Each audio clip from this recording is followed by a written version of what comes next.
যেরকম আমরা সীমান্তের সাথে জড়িত, সীমান্ত যেরকম আমাদের কাছে গুরুত্বপূর্ণ, তেমনি সীমান্তের জনগণও আমাদের কাছে খুবই গুরুত্বপূর্ণ। তাদের সবকিছুই আমাদের রেসপন্সিবিলিটি।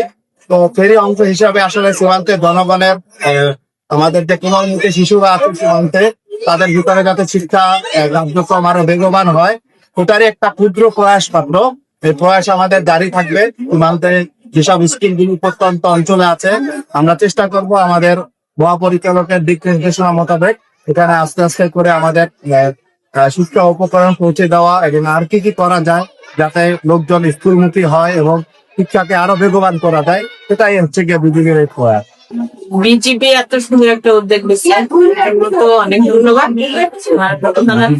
সীমান্ত রক্ষা করে, ওনাদের তো দেশের সবচেয়ে ভালো কাজ করে। তার পাশাপাশি শিক্ষার জন্য আমাদের এখানে বিজিবি তরফে যে উদ্যোগটা নেওয়া হয়েছে এটা আসলে প্রশংসার দাবিদার। কারণ এখানে এত গরিব বাচ্চা সীমান্ত এলাকায় যে আমরা যখন ক্লাসে যাই, খাতা থাকে না, কলম থাকে না, আমরা নিজেকে থেকে মাঝে মাঝে দিয়ে থাকি। আগামী 5 তারিখ ক্লাসে প্রথম প্রান্তিক মূল্যায়ন আছে, এটা তাদের জন্য দৈনিক আজকের বাংলা .net